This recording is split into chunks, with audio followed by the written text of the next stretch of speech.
নিজের পছন্দে নয় বরং চেয়ারম্যান প্রার্থীর লোকজনের নির্দেশনায় ভোট দিতে বাধ্য হচ্ছেন ভোটাররা।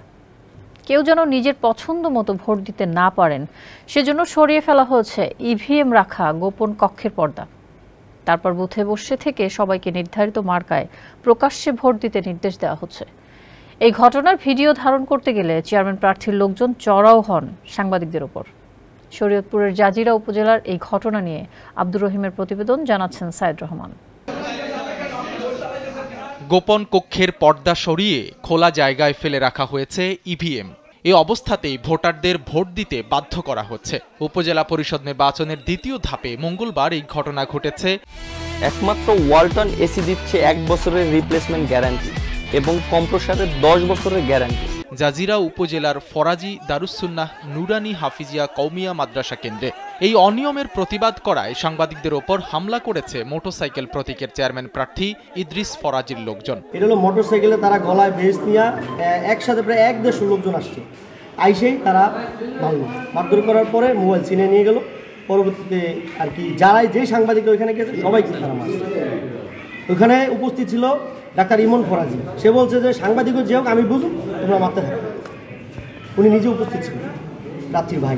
মঙ্গলবার জাজিরা উপজেলায় ভোট গ্রহণ শুরু হওয়ার পর থেকেই আধিপত্য বিস্তারের চেষ্টা করেন চেয়ারম্যান প্রার্থী ইদ্রিস ফরাজির কর্মীরা। এমনকি তারা প্রতিপক্ষ প্রার্থীর কর্মী সমর্থক ও সাংবাদিকদের ওপর হামলা করতেও দ্বিধা করেনি। শুধু ফরাজি দারুসসুন্নাহ মাদ্রাসা কেন্দ্রেই হামলা চালিয়ে আহত করেছে 10 সাংবাদিককে।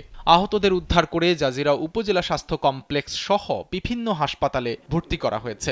তাদের মধ্যে 4 জনের অবস্থা গুরুতর।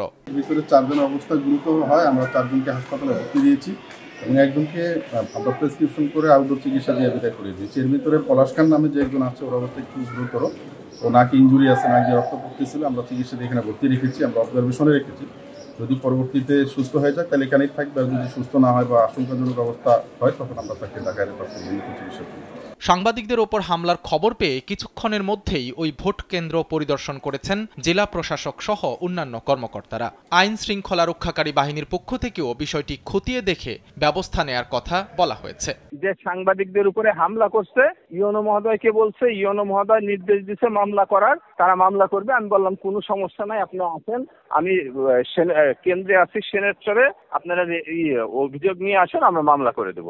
ষষ্ঠ উপজেলা পরিষদ নির্বাচনের দ্বিতীয় ধাপে 156টি উপজেলায় ভোট গ্রহণ অনুষ্ঠিত হয়েছে মঙ্গলবার। অপ্রীতিকর ঘটনা খুব বেশি না হলেও ভোটার উপস্থিতি ছিল খুবই কম।